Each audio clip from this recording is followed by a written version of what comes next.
দেখো ভালো করে তাকাও, বিষয়গুলো একটু ভালো করে বোঝো, আর কথা বললো না। দেখো গড় নির্ণয়, গড় কিন্তু দুই ধরনের হয়, একটা হলো গাণিতিক গড় আর একটা হলো সংক্ষিপ্ত পদ্ধতিতে গড়। তো এই গাণিতিক গড়টা আমরা ক্লাস 8-এ করছি, 6-এ 7-এ 8-এ করানো হয়, বুঝলে। ক্লাস 9-10-এ আসে এই গাণিতিক গড়টা আমাদের আর করার প্রয়োজন হয় না, এটা বাদ। তাহলে আমাদের এই ক্লাসে চলবে হলো সংক্ষিপ্ত পদ্ধতিতে গড়। তার মানে গড় বললেই আমরা বুঝবো হচ্ছে, ডিস্টার্ব করো না রূপা, দেখো গড় বললেই আমরা বুঝবো হলো সংক্ষিপ্ত পদ্ধতিতে গড়, নাকি? গাণিতিক গড় কিন্তু আমাদের ক্লাসে নাই, আর আসে না। ওকে, তো এই গড় নির্ণয় করতে গেলে লাগতেছে শ্রেণীব্যাপ্তি, নাকি? আর লাগতেছে কি? মধ্যমান। মধ্যমান কি বুঝি আমরা? মধ্যমান মানে হলো, দেখো এই শ্রেণীব্যাপ্তি 20 আর 29-এর মাঝামাঝি একটা মান, 20 আর 29-এর মাঝামাঝি একটা মান, কেমন করে? হ্যাঁ, ওটাই মধ্যবিন্দু, 20 আর 29-এর মধ্যবিন্দু। কেমন করে বের করব? হ্যাঁ, 20 আর 29 যোগ করে ভাগ দিব হলো 2 দিয়ে, 2 দিয়ে ভাগ দিলে পাবো হলো মধ্যবিন্দু, বুঝতে পারলে? ওকে, তাহলে আর মধ্যবিন্দুকে প্রকাশ করা হচ্ছে হলো xi দ্বারা, x দিয়ে নিচে ছোট্ট করে i। তারপর লাগবে কি? গণসংখ্যা। ওটা তো সব জায়গাতেই লাগে, নাকি? গণসংখ্যা মানে মানুষের সংখ্যা, ওটা সব জায়গাতেই লাগে, সব ক্ষেত্রে লাগে। তারপরে কি? ধাপ বিচ্যুতি, নাকি? তা ধাপ বিচ্যুতি জিনিসটা কি? এখন এটা সরাসরি মানে পাওয়া যাচ্ছে না, কাজে করে দেখাতে হবে। তারপরে লাগবে হলো, দেখা যায় fi ইউআই। fi মানে দেখো গণসংখ্যা, ধাপ বিচ্যুতি মানে হলো ইউআই, অর্থাৎ গণসংখ্যা আর ধাপ বিচ্যুতি এই দুটার গুণফল এখানে বসাতে হবে সবার শেষে, বুঝা গেল? হ্যাঁ, fi বের করলাম, ইউআই বের করলাম, বের করলে এই দুটা গুণ করে যেটা হবে, নাকি, সেটা এই জায়গায় বসাতে হবে। দেখা যায় fi আর ইউআই কি হয়ে আছে, এরা দুজনা গুণ হয়ে আছে, মাঝখানে কিছু নাই মানে গুণ হয়ে আছে, নাকি? তাহলে এই দুটা গুণ করে বসাতে হবে। এই আরেকটা দেখো, যেখানে গণসংখ্যা সর্বাধিক সেখানে গড় থাকে না, কে থাকে? সম্ভাব্য গড় থাকে। তার মানে এই যে এর মানটা থাকে, এই কিন্তু আমাদের গড় না, কিন্তু এ হলো সম্ভাব্য গড়, বুঝতে পারলে? তাহলে আসল গড় যেটা বের হবে সেটা কিন্তু মোটামুটি এর আশপাশেই থাকবে, নাকি? সম্ভাব্য গড়ের আশপাশে, অর্থাৎ বেশি হতে পারে, কমও হতে পারে, আবার কোনো কোনো ক্ষেত্রে সমানও হতে পারে। এ হলো সম্ভাব্য গড়। তাহলে এর মান কোথায় থাকবে? যেটা গণসংখ্যা সবচাইতে বেশি। দেখো গণসংখ্যা বেশি কোথায়?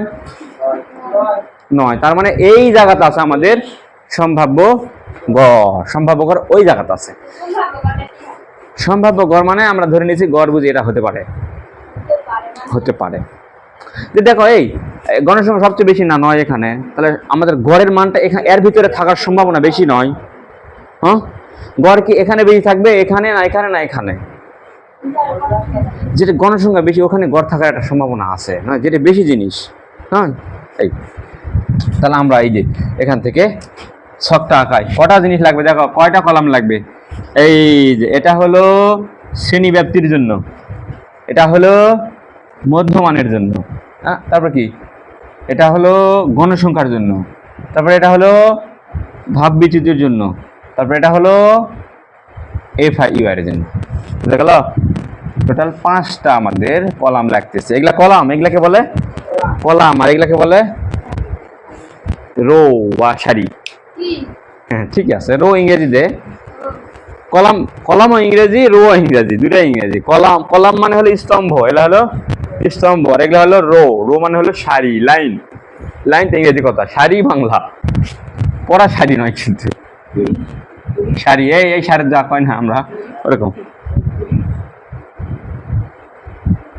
এইটা হলো জেমি, এইটা হলো শ্রেণীব্যাপ্তি, বুঝলে? এইটা হলো কি? মধ্যমান।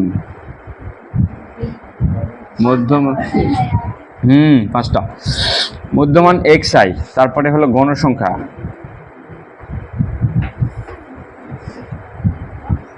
হলো fi,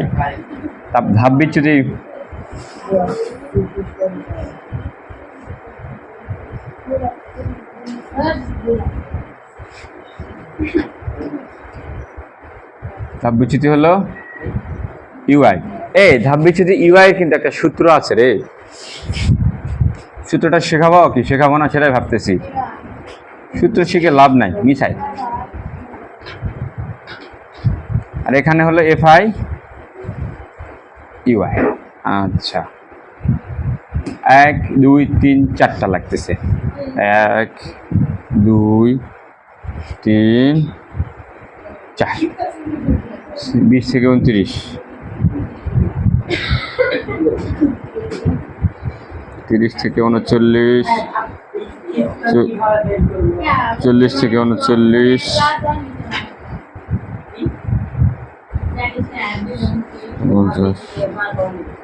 50 থেকে 59। এইবারে মধ্যমানটা একটু কটা কট বের করি। মধ্যমানটা আমি যাচ্ছি তো, কিন্তু তারা করতেছি, আমি তো যাবো, বুঝে দেবার যাবো, বুঝে দেওয়ার পর না বুঝলে তখন প্রশ্ন করো। 20 যোগ কত, 20 যোগ 29 নাকি, যোগ করে ভাগ দিব হলো 2 দিয়ে, কত আলো আরে কি আলো ক্যালকুলেটর, 20 যোগ 29 ভাগ হলো 2, 24.5।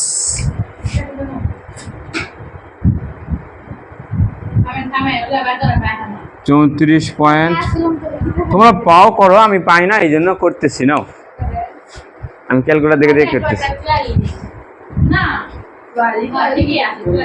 40.5।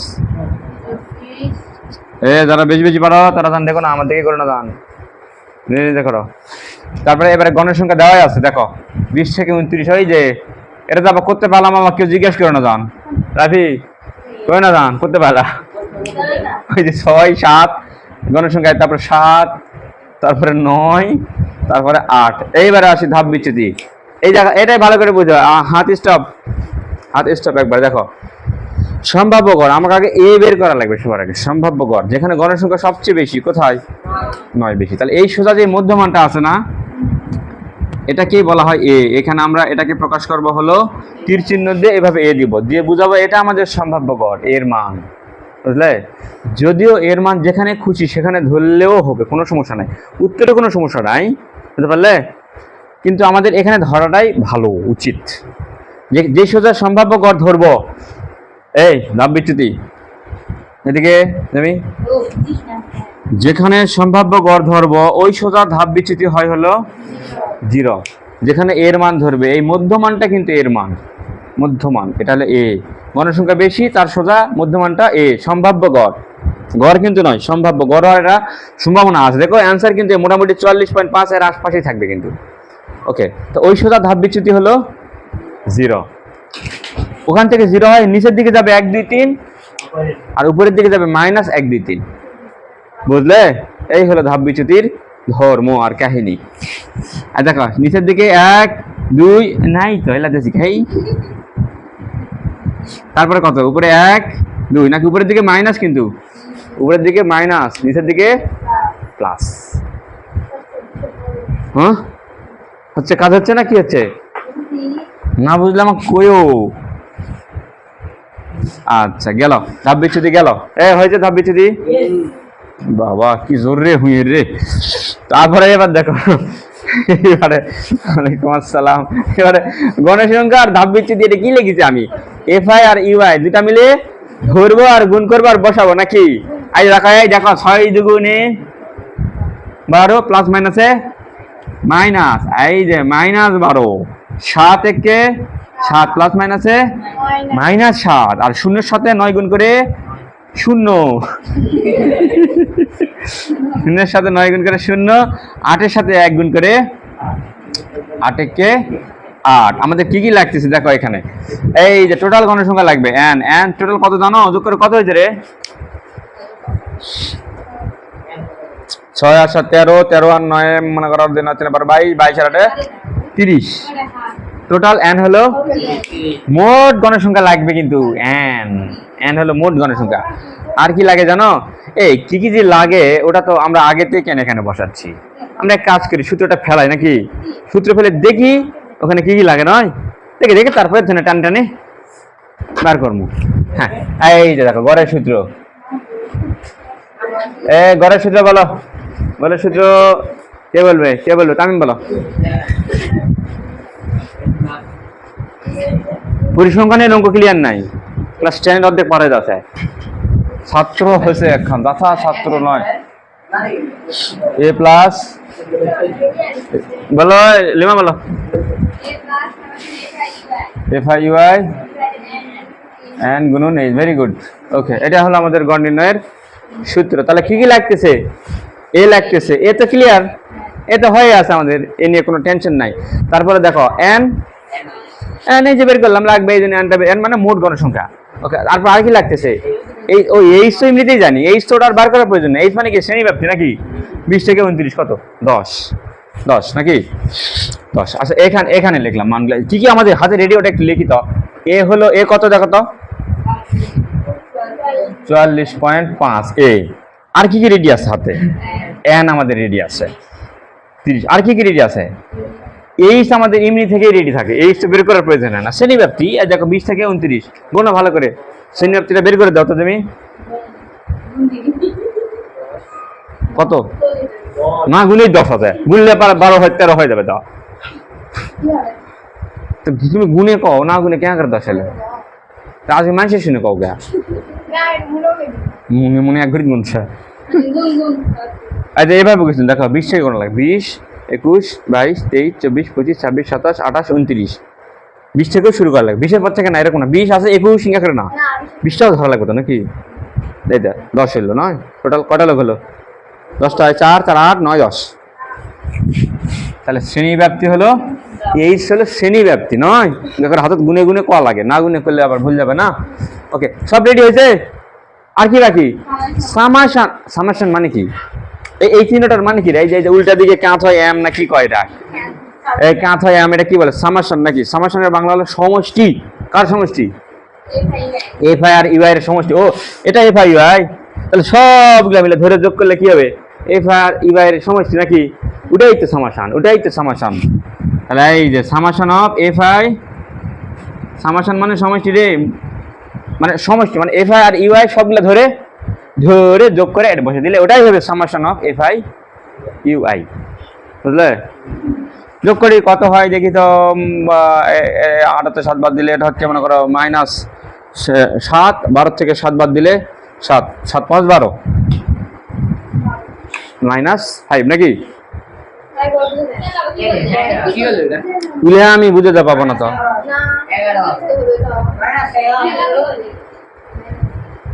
-11 কেমন করে হচ্ছে? 7 আর 2 কত হলো? কি কি করলাম আমি?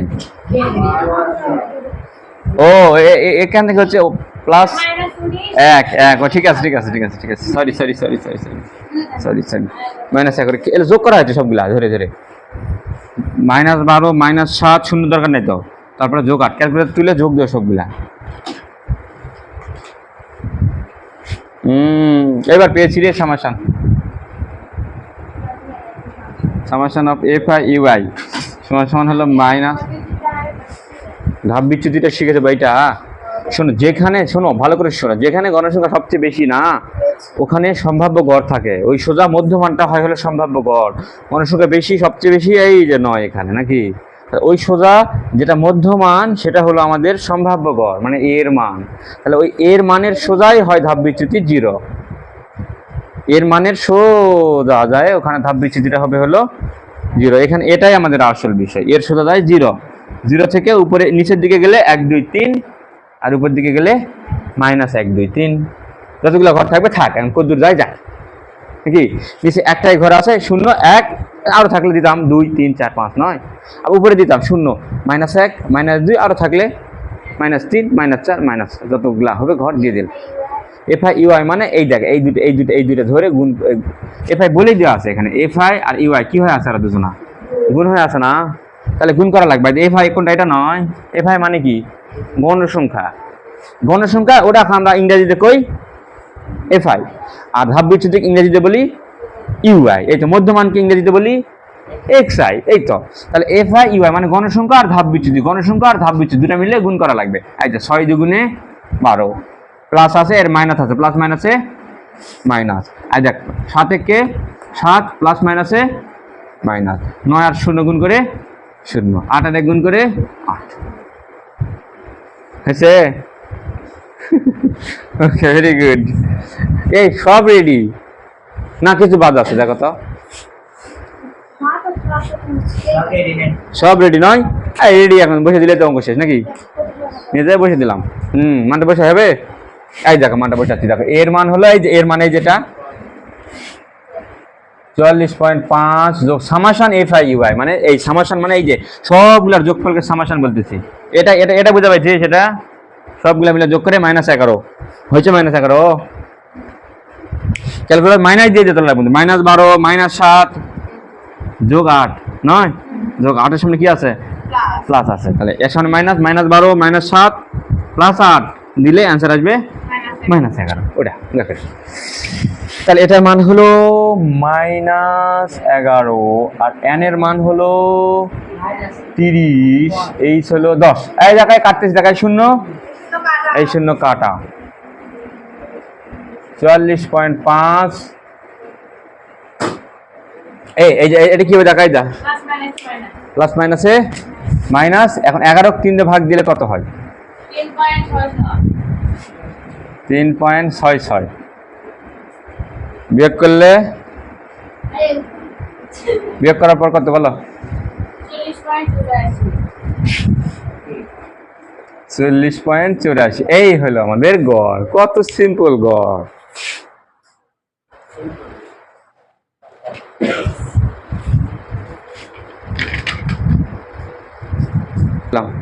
হ্যাঁ, এই যে দেখো ঘটনা, দেখো এই ঘটনা কি ঘটবে দেখো। শ্রেণীব্যাপ্তি হয় হলো দুই ধরনের হয়, একটা হলো বিচ্ছিন্ন। বিচ্ছিন্ন মানে কি? বিচ্ছিন্ন মানে ছিঁড়ে গেছে, এটা কি তার কি হয়ে গেছে? বিচ্ছিন্ন হয়ে গেছে, আলাদা হয়ে গেছে, একজনের সাথে আরেকজনের কোনো সম্পর্ক না, এই হলো বিচ্ছিন্ন। আর অবিচ্ছিন্ন মানে কি?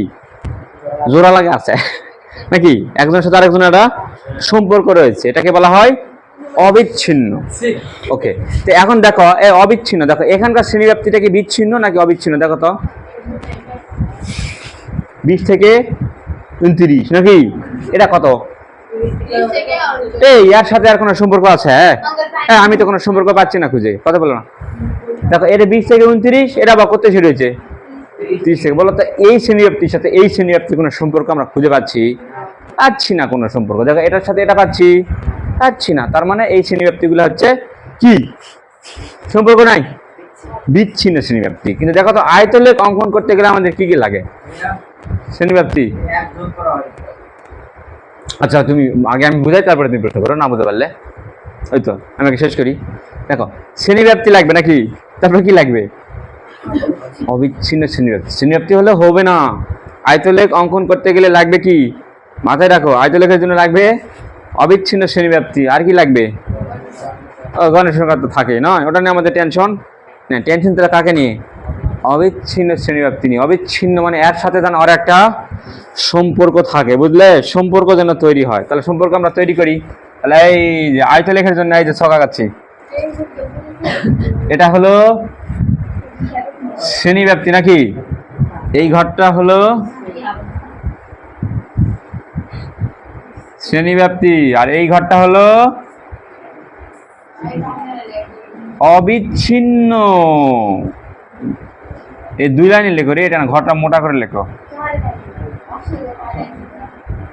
অবিচ্ছিন্ন শ্রেণীব্যাপ্তি। আর এই ঘরটা হলো গণসংখ্যার ঘর।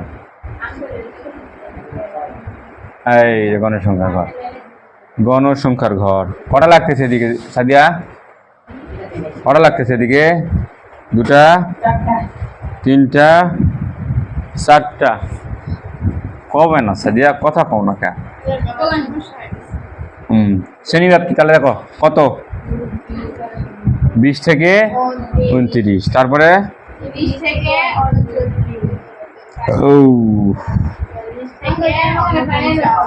40 থেকে 49। যারা বিরতি দেবো তখন আমি আনে দিচ্ছি, তারা 50 থেকে, না না তুমি থাকো, 50 থেকে 59টা কি? তাহলে দেখো এটা কিন্তু শ্রেণীব্যাপ্তি। এটা কি কি শ্রেণীব্যাপ্তি? বিচ্ছিন্ন শ্রেণীব্যাপ্তি। সেটা আমরা লিখিনি নয়, এটা কিন্তু বিচ্ছিন্ন, বুঝতে পারলে? লেখার দরকার নাই, ওটা আমাদের দরকার নাই। বিচ্ছিন্ন শ্রেণীব্যাপ্তি কোথাও প্রয়োজন হয় না, এই জন্য লিখি হয়নি, শ্রেণীব্যাপ্তি লিখছি আমরা। এটা আসলে কি বিচ্ছিন্ন কিন্তু। ওকে, এবার অবিচ্ছিন্ন শ্রেণীব্যাপ্তি। আমি এর সাথে এর একটা সম্পর্ক তৈরি করবো, বুঝলে? প্রত্যেকটা শ্রেণীব্যাপ্তি প্রত্যেকের সাথে প্রত্যেকের যেন এটা সম্পর্ক তৈরি হয়। করার উপায় কি দেখো, এটা যে সংখ্যাটা থাকবে এখান থেকে আমি হাফ ঘর পিছিয়ে যাব। কয় ঘর? হাফ ঘর। এটা বুঝছি, এটা টেকনিক, বুঝতে পারলে? এটা টেকনিক। দেখো হাফ ঘর পিছিয়ে গেলে কি মজাটা হয় দেখো, এটা আমি হাফ ঘর পিছিয়ে যাব নাকি? হাফ মানে কি? হাফ মানে কি? হাফ মানে যেটা একের নিচে 2 বা এটাকে আমরা এভাবে লিখতে পারি 0.5। হাফ একের নিচে 2 আর 0.5 দুটা কিন্তু একই কথা, দুটাই হাফ। তাহলে দেখো ক্যালকুলেটর চাপ দাও তো 20 থেকে হাফ বাদ দাও তো, 20 বিয়োগ হাফ করা তো কত হয়? এটা এমনিতেই জানি 20 থেকে হাফ বাদ দিলে কত হবে? 19.5 হবে। হ্যাঁ, তাহলে 20 থেকে হাফ মাইনাস করলে কত হয়? 19.5। এইবার দেখো যেহেতু এদিকে হাফ ঘর পিছাইছি, এদিকে হাফ ঘর পিছাবো আর ওইদিকে হাফ ঘর আগাবো, তাহলে 29-এর সাথে হাফ কি করা লাগবে? যোগ করা লাগবে। ওইদিকে আগাবো, যে এটা পিছালাম বিয়োগ করা লাগবে, তাহলে আগাবো। তাহলে যোগ করলে কি হবে? 29.5 নাকি? 29.5। তাহলে এটাও তাই করি তো, এটাও তাই করি তো, 30-এর থেকে হাফ মাইনাস করি তো কত হয়? 29.5। এটা হাফ ঘর সামনে আগাই তো, 39-এর সাথে হাফ যোগ করে দিই, ক্যালকুলেটর আছে কিন্তু কিছু লাগবে না। 39.5। এটাও তাই করি তো, 40 থেকে হাফ পিছাই তো কত হয়? 39.5। তারপরে 49 হাফ ঘরে আগালাম, কত হলো? 49.5। তাহলে এটা 50 টাকা না, হাফ ঘর 5 টাকা যাইতো, কি হয় দেখি তো? হ্যাঁ, 49.5 আর হাফ ঘরে আগাই 59.5। এইবার দেখো একটা মজা ঘটলো এখানে। হ্যাঁ, এটা মজা হয়েছে, দেখো এই দেখো 19.5 এদিকে 19.5 থেকে দেখো 29.5, দেখো 29.5 থেকে শেষ হয়েছে এটা নয়, আবার দেখো এটা 29.5 থেকেই শুরু হয়েছে, দেখা পাচ্ছ? যার ফলে কি হয়েছে? এই শ্রেণীব্যাপ্তির সাথে এই শ্রেণীব্যাপ্তির একটা লিঙ্ক তৈরি হয়েছে, একটা সম্পর্ক তৈরি হয়েছে, আত্মীয়তা তৈরি হয়নি, একটা দেখো তো একটা আত্মীয়তা হয়ে গেছে। কিন্তু দেখো ওটাও 29.5, এটাও 29.5, সব লাইনে তাই হয়েছে। দেখো দেখো শেষ হয়েছে কোটে, দেখো 39.5 শুরু হয়েছে কোটে, এর সাথে একটা এর সম্পর্ক, এর সাথে একটা এর তৈরি হয়েছে, এর সাথে একটা সবার সাথে একটা সবার ধীরে ধীরে একটা সম্পর্ক তৈরি হয়ে গেছে। তার মানে এই শ্রেণীব্যাপ্তিটা কি? অবিচ্ছিন্ন হয়ে গেছে, বিচ্ছিন্ন আলাদা হয়ে গেছে, এরা আলাদা না, সবার সাথে একটা সম্পর্ক তৈরি হয়ে গেছে, এই জন্য এটার নাম হলো অবিচ্ছিন্ন শ্রেণীব্যাপ্তি। এবার বলো আসিফের কি প্রশ্ন আছে? প্রশ্ন কি সেটা? এটা প্রশ্ন দেওয়া আছে তাই, এটা প্রশ্ন, এটা না। এই তুমি 20 থেকে 29 নিলে, এখন শুরু 20 থেকে 29 তুমি গুলিছ, এখন এখন কত গোনা শুরু করবে? আমরা তো গোনার সময় 20 থেকে যখন শুরু করি, হ্যাঁ এই সাথে গোনা শুরু আসলো, তাহলে 20 থেকে আমরা 20 ধরে নিয়ে নিল। এটা ক্ষেত্রে এটা ক্ষেত্রে মনে করো যে শুরু হয়েছে 21 দেওয়া আছে, তুমি 20 থেকে ধরেছো, তাই না? আমরা এটা 20 বলি না, 20 তো আছে, এজন্য 20 বলি।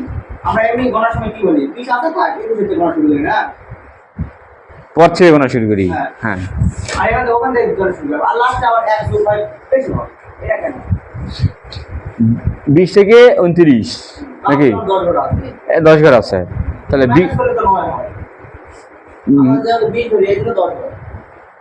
সেটা আমরা এলে হিসাব করি মানুষের সংখ্যা, হিসাব করি গণসংখ্যা, তাই না? কটা মানুষ আছে এখানে, তাহলে এই 20 নম্বর এও একটা মানুষ নাকি? তাহলে 20 তুমি গুনবে না, 20 গুনলে 20 গুনবে, 21 গুনবে, 21 22 23 29 পর্যন্ত গুনবে তো নাকি? আমরা তো মানুষ গুনতেছি এখানে। এই শোনো, 1 2 3, এখন এখান থেকে গুনবো কোত্থেকে? 4 5 6 নাকি? 1 2 3 নাকি?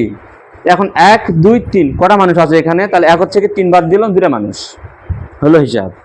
কটা মানুষ এটা? 3টা মানুষ।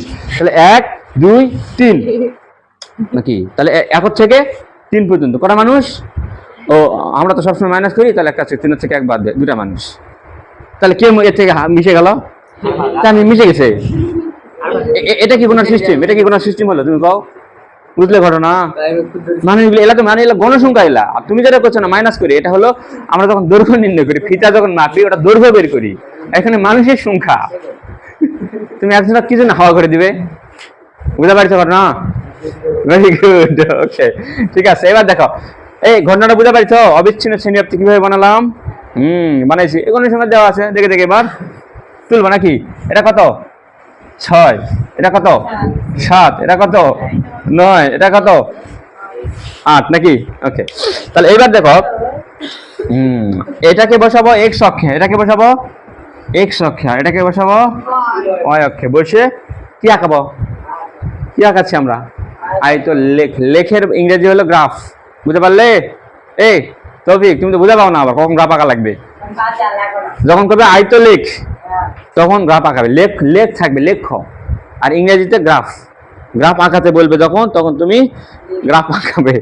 লেখ আঁকাতে যখন বলবে তুমি গ্রাফ আঁকাবে। লেখ আর গ্রাফ দুটো একই জিনিস। আচ্ছা দেখি, অবিচ্ছিন্ন শ্রেণীব্যক্তি। এই দাঁড়া, মরবি না তুই, আমি আসি তো।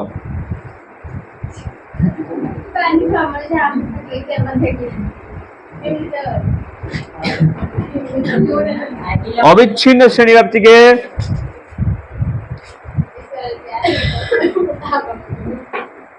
এক্স অক্ষে নাকি?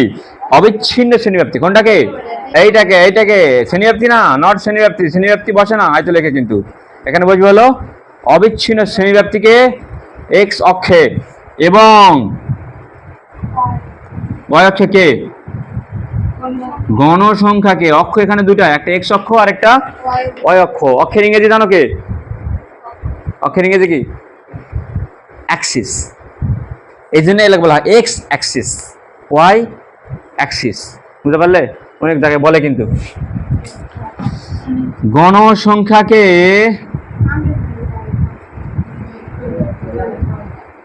ওয়াই অক্ষে স্থাপন করে কি আঁকায় তৌফিক? অবিচ্ছিন্ন শ্রেণীব্যক্তিকে এক্স অক্ষে এবং গণসংখ্যাকে ওয়াই অক্ষে স্থাপন করে আয়তলেখ অঙ্কন করি। আয়তলেখ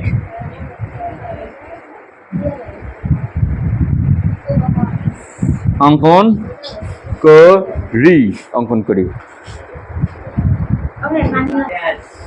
তাকাও, ভালো করে তাকাও, কি বলেছি? অবিচ্ছিন্ন শ্রেণীব্যক্তিকে, এই গ্রাফের জন্য রেডি হয় এদিকে। অবিচ্ছিন্ন শ্রেণীব্যক্তিকে বসাবো হলো এক্স অক্ষে নাকি? তাহলে দেখো এক্স অক্ষে শ্রেণীব্যক্তি কতগুলো আছে? দেখো এখানে ঘর কয়টা আছে? একটা, দুইটা, তিনটা, চারটা। যতগুলো ঘর আমাদের এক্স অক্ষের দিকে ঠিক ততগুলাই লাগবে। তাহলে কোনটা এক্স অক্ষ ধরবো বলো? ইচ্ছে মতো ধরা যায়। গ্রাফে কিন্তু নিজের ইচ্ছায় চলে, কারো ইচ্ছে গ্রাফ চলে না, কিন্তু গ্রাফ চলবে আমার নিজের ইচ্ছায়। তাহলে এটা ধরলাম, এই সুতা টান দিলাম, বুঝলে? এটা হলো আমার কি অক্ষ? এক্স অক্ষ। আর এটা হলো ওয়াই অক্ষ। এটা হলো ওয়াই অক্ষ। এখন দেখো এই বিন্দুটাকে বলা আছে, দেখো এটা হলো, সরি, এটা হলো ওয়াই ড্যাশ নাকি? আর এদিকে হলো এক্স প্রাইম, আর এদিকে হলো এক্স। ওকে, তাহলে এই যে বিন্দুটা পেলাম না, এটাকে বলা হয় মূল বিন্দু। এটাকে কি বিন্দু বলে? এই যে এটাকে বলা হয় মূল বিন্দু। এলা না পড়ো ভালো করে এমসিকিউর জন্য। এটা হলো মূল বিন্দু, এক্স অক্ষ ওয়াই অক্ষ যেখানে ছেদ করেছে, ওটা হলো মূল বিন্দু। আচ্ছা, মূল বিন্দু থেকে আমি দেখো অবিচ্ছিন্ন শ্রেণীব্যক্তি বসাবো। কত থেকে দেখো তো? 19.5 শুরু হয়েছে কোথা থেকে? 19.5 থেকে। কিন্তু মূল বিন্দুতে শুরু হয় 0 থেকে। 0, 0, 1, 2, 3 শুরু হয়। তাহলে এখন কি করবো? 19.5 কোথায় বসাবো? তাহলে আমাকে এখান থেকে 19 ঘর সামনে দেওয়া লাগবে। হ্যাঁ, তাহলে 19টা ঘর ফাঁকা দিয়ে তারপর থেকে শুরু করবো নাকি? না, সেটা করার দরকার নাই। তাহলে আমরা একটা বুদ্ধি করতে পারি, একটা টেকনিক খাটাতে পারি। সেটা হলো 19.5, তার মানে আমি এক কাজ করি, 0 বিন্দু থেকে এখানে কিছু ভাঙা চিহ্ন দিয়ে, বুঝলে? এরকম সুন্দর করে কিছু এরকম তীর চিহ্ন দিয়ে, এরকম কাটাকাটি চিহ্ন দিয়ে বুঝাই। আমি বুঝালাম যে এটাই হলো 0 থেকে শুরু করে 19.5 পর্যন্ত এই ঘরটা, বুঝতে পারলে? 0 থেকে শুরু করে 19.5 পর্যন্ত এই ঘরটা। তাহলে এখান থেকে শুরু হচ্ছে আমাদের 19.5। এই যে দেখো 19.5 এখানে বসালাম। দেখো এই যে এরকম করে বসাবে 19.5। তাহলে এই 19.5 থেকে 19.5 থেকে এটা হলো 29.5। তারপর কি 29.5 থেকে তারপরে কি 39.5, 39.5 থেকে 49.5, 49.5 থেকে 59.5। এভাবে বসাবো মানগুলা দেখে দেখে। তাহলে 29.5, তারপর কত? এই যে এক সিরিয়ালে বসাবো, এগুলা বসাবো, বুঝলে? তুমি এখন কবে এগুলা বসাবেন? তো এগুলা কি হয়েছে? এগুলা তো আছে, এই যে বসাইছি নিজেই তো, আবার কেন নিব? নয়, আছে 29.5 এই সিরিয়াল, এক সিরিয়াল, এই সিরিয়াল এগুলা বসাবো। এখান থেকে শুরু হলো, শুরু হয় এটা।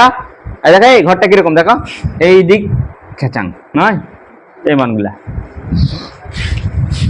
কত 39.5 নাকি? এরকম করে কাজ করে এক করে তো এরকম করে বসায়, না ছাড়া জায়গা ধরবে না কিন্তু। 39.5 তারপর কত 49.5 তারপর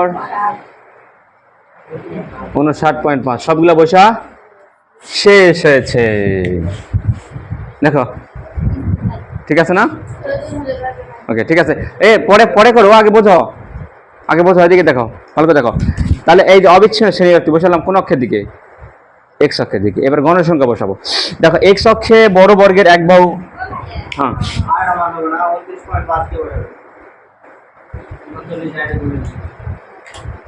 29.5 তাই তো রে, বাদ দিছি কারে? তাই তো করছি, ঘর কম হচ্ছে কি জন্য? ঠিক 19.5 থেকে 29.5, 29টা লেগেই নি, দেখো তো কাণ্ড। 29.5, 39.5, 39 গেল,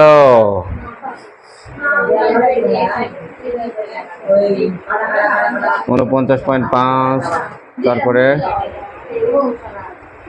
59.5। ওকে ঠিক আছে।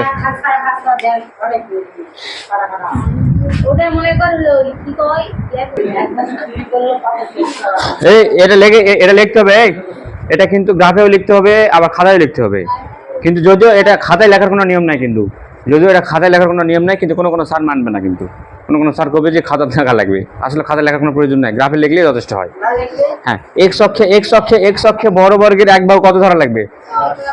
দেখো শ্রেণীব্যাপ্তি যা হবে তোমাকে তাই ধরতে হবে। শ্রেণীব্যাপ্তি কত দেখা পাইছ? 20 থেকে 29 কত 10, এই 10 একক। এখন অয় অক্ষে কত ধরবো? অয় অক্ষে বড় বর্গের এক বাহু। বর্গ কিন্তু কটা করে হয়? গ্রাফের মধ্যে বর্গ হয় হলো দুই ধরনের বর্গ হয়। দেখো এই গ্রাফের মধ্যে বর্গ দেখো, ভালো করে দেখো, এই দেখো লালটা দেখো, এই এখান থেকে এটা লালটা হলো বড় বর্গ, দেখা পাইছো? লালটা হলো বড় বর্গ। বড় বর্গের ভিতরে ছোট বর্গ কয়টা?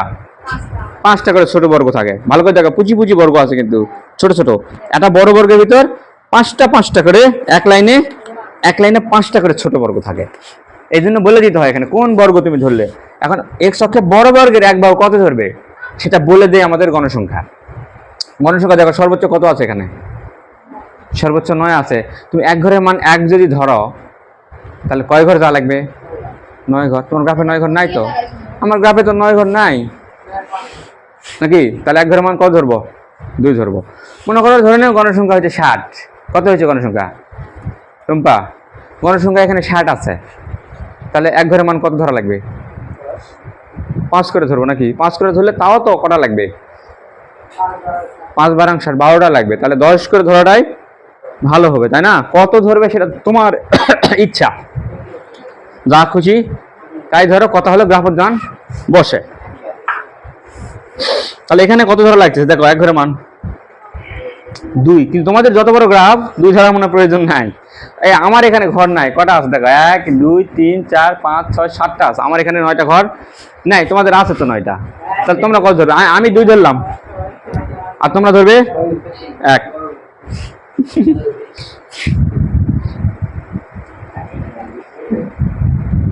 2 একক, আমি 2 ধরলাম, তোমরা কত ধরবে? 1 করে ধরবে। যদি গণসংখ্যা আরো বেশি হয় কত ধরবে?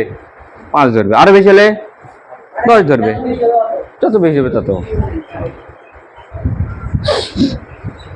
তাহলে মানগুলো বসাই হবে। দেখো মান বসাচ্ছি এবার। 19.5 থেকে 29.5, এই যা 19.5 থেকে 29.5 এর জন্য গণসংখ্যা কত? 6। তাহলে আমি এদিকে একটু নাম্বারিং গুলা করি। বলো এক ঘরের মান 2 ধরছি, তাহলে এটা হলো 1, এটা কত? সরি, এটা হলো 2। এক ঘরের মান 2, তাহলে এটা কত? 4, এটা কত? 6 8 10 12 থাক। আচ্ছা এবারে মান বসাই। 19.5 থেকে 29.5 কত? 6 নাকি? 6 কোথায়? কত? এই যে 6 নাকি? এই সোজা এই ঘরটা কি করবে? এরকম করে দিয়ে এরকম করে সুন্দর করে কালার করে দেয়, একটা আয়ত পেলাম নাকি? একটা আয়ত পাইছি আমি।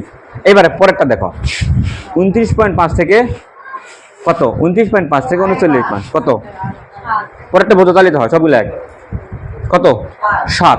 তাহলে যা 29.5 থেকে 39.5 গণসংখ্যা কত? 7 পর্যন্ত ওটা। তাহলে এই যে এখান থেকে হলো 6, এটা গেলে 8 নাকি? পুরা একটা ঘর এটা দিলে 2 হয়, তাহলে 1 কোটে 1 কোথায় বলো? মাঝখানে। এই যে জেমি জান বুঝছে, এই যে মাঝখানে, কোন মাঝখানে? ঘরের মাঝখানে, ঘরের। তাহলে এখান থেকে 6 নাকি? আমি যদি এই পুরা ঘরটা উঠি তাহলে 8 হয়ে যাবে তো। তাহলে এক ঘরে অর্ধেক নাকি? এক ঘরে অর্ধেক। এই যে মাঝখান বরাবর, এই যে মাঝখান বরাবর দিয়ে ঘরটা এরকম করে ইনকা করে সুন্দর করে কালো করে একটা আয়তলে কাকালাম।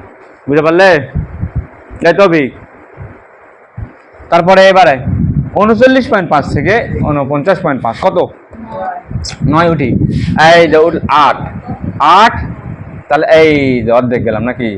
এই যে হলো 9, তারপরে কত? 8। এই যে 8 এই সেটা না, এই যে 8। এই যে ঘরগুলো ইঙ্গা করে সুন্দর করে রুল দিয়ে এরকম করে কালারফুল করে দিয়ে ইঙ্গা করে, তাহলে হয়ে গেল আমাদের আয়তলেখ। আর এই যে এই কথাটা, এই দুটা লাইন গ্রাফের উপরে কোনায় সুন্দর করে লিখে দিবে।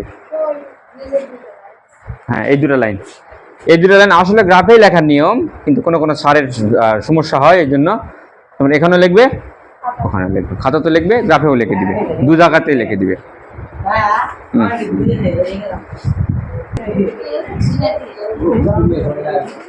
এই সবাই দিকে বহুভুজের জন্য কি প্রয়োজন দেখো? মধ্যমান দরকার, আর কি দরকার? গণসংখ্যা দরকার, এই দুটা দরকার, বুঝলে? কিন্তু মধ্যমান তো বের হবে না শ্রেণীব্যাপ্তি ছাড়া। এই কেউ যেন আবার এই দুটা বলেছি, মধ্যমান আর গণসংখ্যা বলেছি, শ্রেণীব্যাপ্তি না আবার লেখো না, বাদ দিও না। শ্রেণীব্যাপ্তি না লেগে মধ্যমান লেখো, হবে? হ্যাঁ, শ্রেণীব্যাপ্তি ছাড়া মধ্যমান হয়? তাহলে এটা তো লাগবেই নাকি? শ্রেণীব্যাপ্তি তো লাগবেই সব ক্ষেত্রেই। লিখেছি মধ্যমান লাগবে আর গণসংখ্যা লাগবে, কেউ আমার মধ্যমান লেখে আর গণসংখ্যা, শ্রেণীব্যাপ্তি দরকার নেই, না? করতে পারবে এটা? ওকে, তাহলে মধ্যমান জেমি কথা বলো না। মধ্যমানকে কোন অক্ষে? এক্স অক্ষে। আগে কি বসাইছিলাম? এক্স অক্ষে। আগে বলে ওয়াই। কি এক জ্বালা! আগে বসাইছিলাম অবিচ্ছিন্ন শ্রেণীব্যাপ্তি বসাইছিলাম। আগে বসাইছিলাম এক্স অক্ষে অবিচ্ছিন্ন, এবার বসাবো এক্স অক্ষে মধ্যমানকে। মধ্যমানকে বসাবো এক্স অক্ষে, আর গণসংখ্যাকে বসাবো হলো ওয়াই অক্ষে। বসে বহুভুজ অঙ্কন করবো এবার। এই দেখো মধ্যমান, এই যে এই মানগুলো বসাবো এবার। কত? 24.5। এই যে এটা হলো 24.5। ওকে, তারপরে এটা হলো 34.5।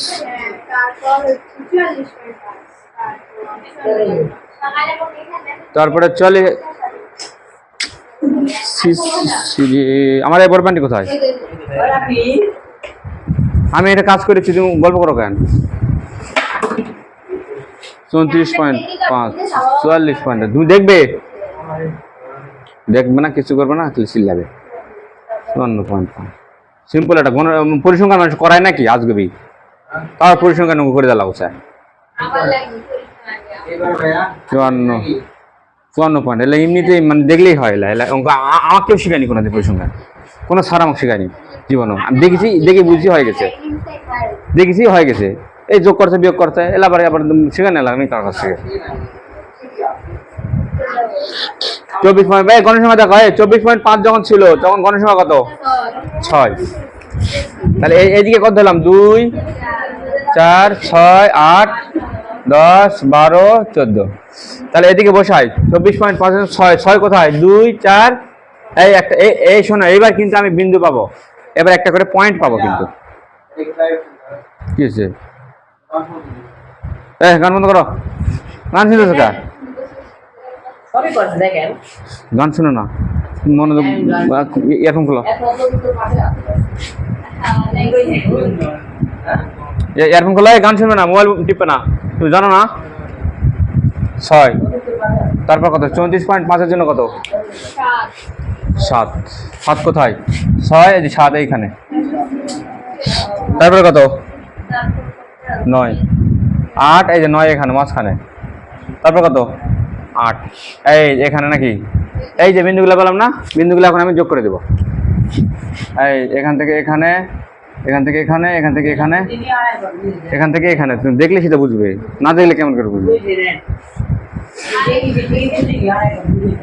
24.5 রে জায়গা পাচ্ছ না 24.5 এক ঘরের মান 2 করে ধরছি হ্যাঁ তাহলে একটু উঠে 2 এটা এক ঘর 2 আর 2 উঠলে কত হয় 4 আর 2 উঠলে কত হয় এর নাম কি 6 লিখে দিনি রে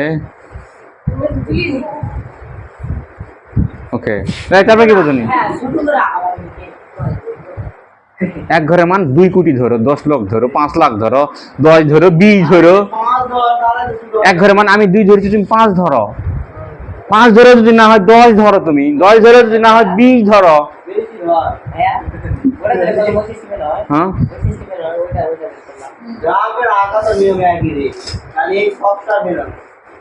এক ঘরের মান আমি 2 ধরেছি তুমি ধরো এক ঘরের মান 20 ধরো তুমি 20 ধরলে এক ঘরে একটা ঘরের মধ্যে হয়ে যাবে যদি 20 ধরো তাহলে মোটামুটি তোমার পুরো গ্রাফটা হবে হলো এই এই একটা ঘরের মধ্যে গ্রাফ হয়ে যাবে এক ঘরের মধ্যে গ্রাফ হয়ে যাবে দেখ না লাগলা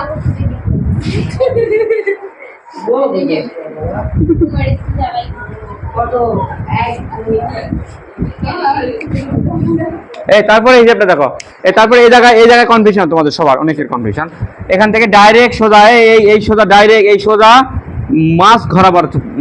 মাছের ঘর বরাবর চলে যাবে একদম বুঝতে পারলে হ্যাঁ তারপরে এই ঘরটা সাই করে এই ঘরের মাছ বরাবর চলে যাবে এই তুমি কি ওই মাথা চলে যাবে লাস্টেরটা মধ্যমান বসাচ্ছি না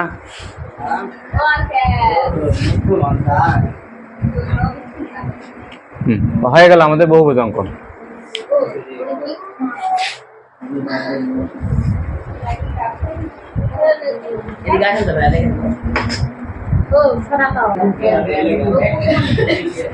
এই দেখো এদিকে দেখো অজীব রেখা আঁকাতে গেলে লাগবে হলো মধ্যমান নাকি তো মধ্যমান বের করতে গেলে আবার লাগে শ্রেণীব্যাপ্তি তার মানে শ্রেণীব্যাপ্তিও লাগতেছে তারপর লাগবে কি ক্রমযোজিত গণসংখ্যা তো ক্রমযোজিত গণসংখ্যা বের করা তো যাবে না গণসংখ্যা ছাড়া তাহলে অজীব রেখা আঁকাতে গেলে টোটাল কয়টা কলাম লাগতেছে একটা দুইটা তিনটা টোটাল 4টা কলাম লাগবে আমার